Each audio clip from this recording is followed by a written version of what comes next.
No curso do ano de 2012, o STJ apresentou diversas decisões a respeito do tema improbidade administrativa. Nós apresentamos no site www.informativosemquestões.com as principais decisões do STJ sobre o tema. Hoje nós veremos um recurso especial número 1.191.497 do Rio Grande do Sul.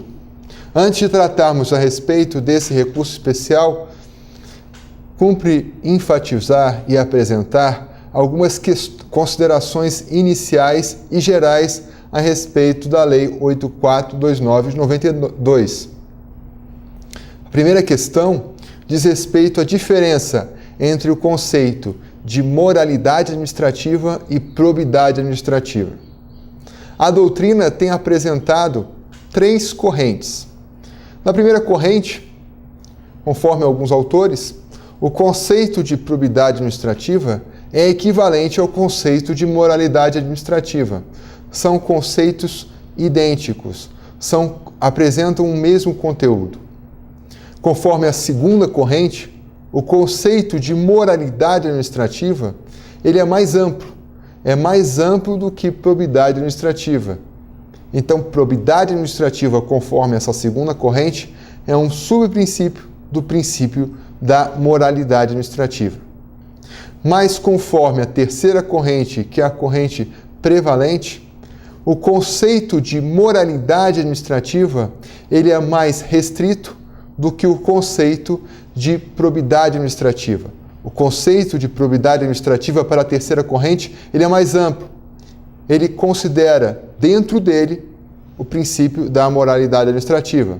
Essa terceira corrente é baseada nos termos da Lei 8429 de 92.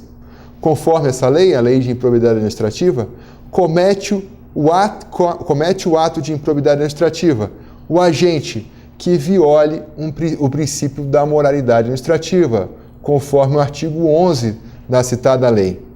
Também comete ato de improbidade administrativa o agente que viole os artigos 9º e 10 da Lei de Improbidade Administrativa, que, respectivamente, considera improbidade o ato de enriquecimento ilícito e aquele que causa lesão ao erário, lesão aos cofres públicos.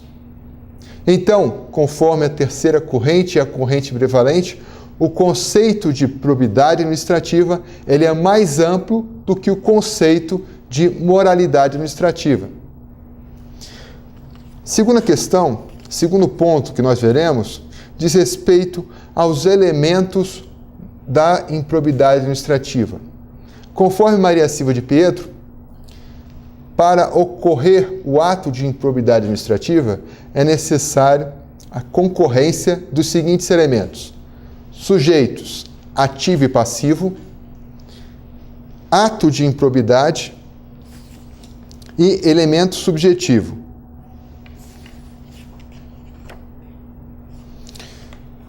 Sujeito passivo.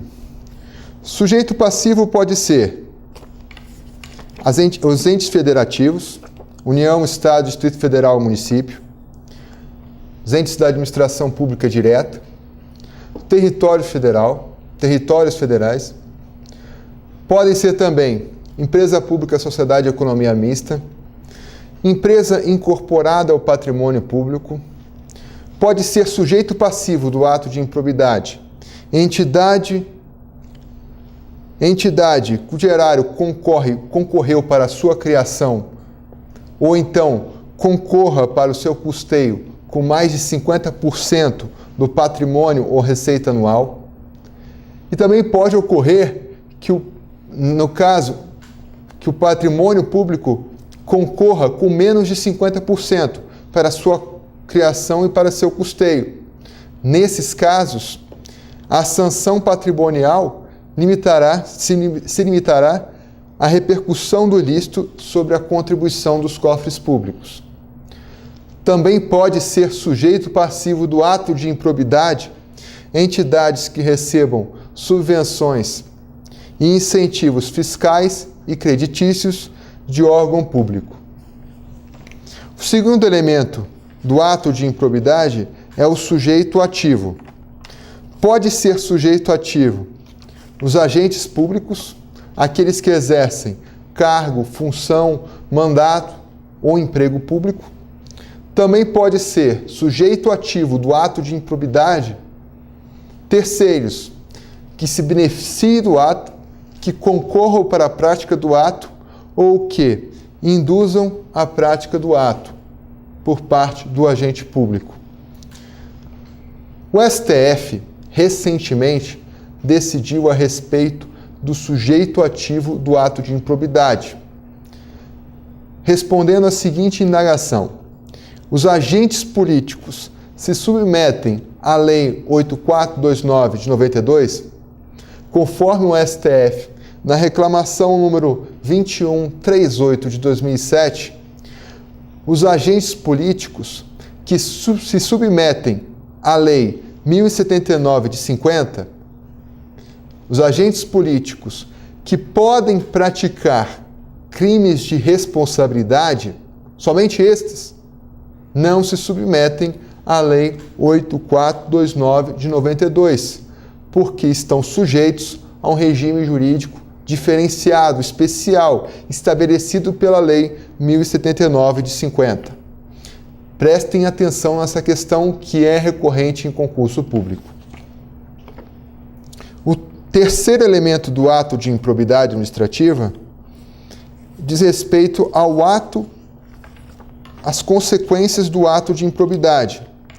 Comete ato de improbidade administrativa aquele que os atos que importem enriquecimento ilícito, conforme o artigo 9º, que causam prejuízo ao erário, conforme o artigo 10º, ou que violem princípios da administração pública, nos termos do artigo 11 da Lei 8429 de 92. Os incisos previstos nesses artigos, que correspondem aos atos de improbidade administrativa, são ações ou omissões elencadas de forma exemplificativa. Quer dizer, é possível que o agente pratique um ato de improbidade administrativa que não tenha uma correspondência direta com as ações, com a descrição das ações e omissões previstas nos incisos desses artigos 9º, 10 e 11.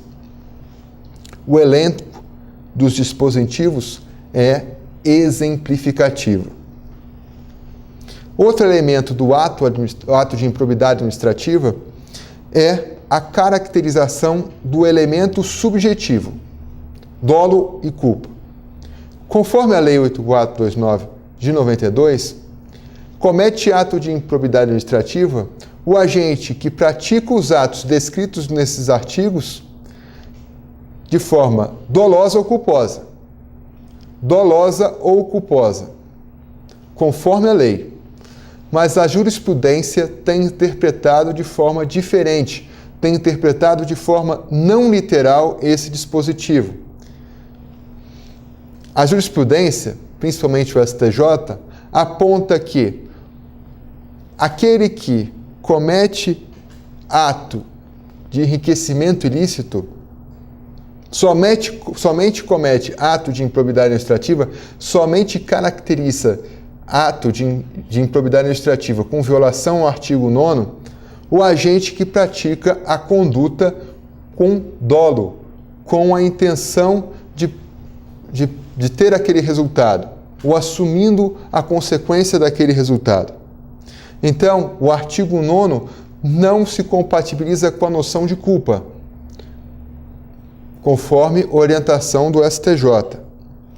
Com relação aos atos que causam prejuízo ao erário, o STJ admite a forma dolosa e admite também a forma culposa.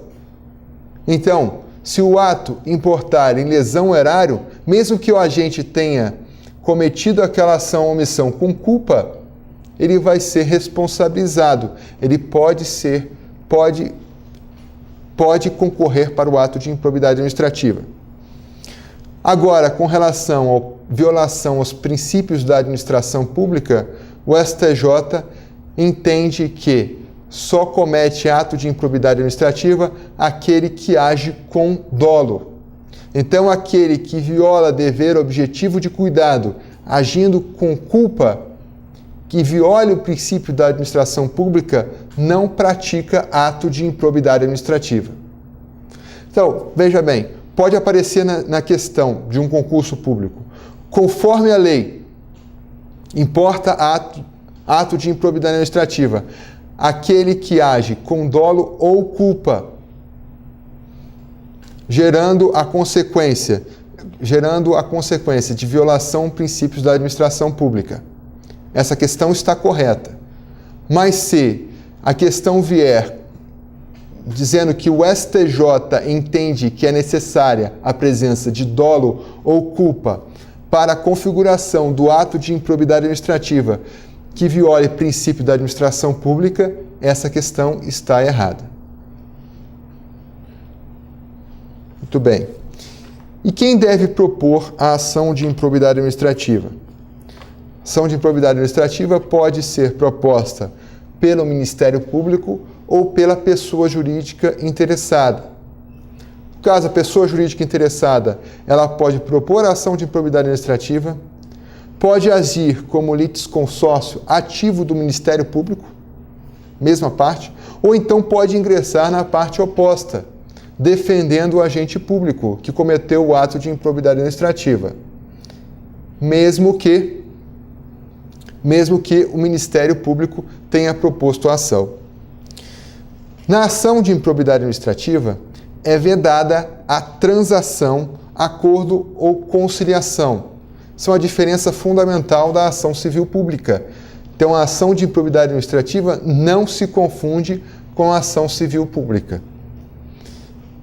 Proposta inicial. O juiz ou magistrado deve notificar o requerido para se manifestar no prazo de 15 dias. Somente após esse prazo é possível a rejeição ou recebimento da ação. Então, depois de 30 dias, é possível a rejeição ou o recebimento da ação de improbidade administrativa. A rejeição pode se dar em razão da inadequação da via eleita da ação de improbidade administrativa, em razão da improcedência manifesta da ação de improbidade administrativa ou inexistência de ato de improbidade administrativa. Quais são as sanções previstas na lei de improbidade administrativa? Dentre as diversas sanções, eu vou destacar o ressarcimento ao erário, em razão da violação ao artigo 10 da Lei 8429, atos que importem lesão ao erário. Então, havendo improbidade administrativa, havendo lesão ao erário, é necessário que o agente promova o ressarcimento integral do dano. E aí nós vamos tratar da questão trazidas pelo STJ. Conforme a questão,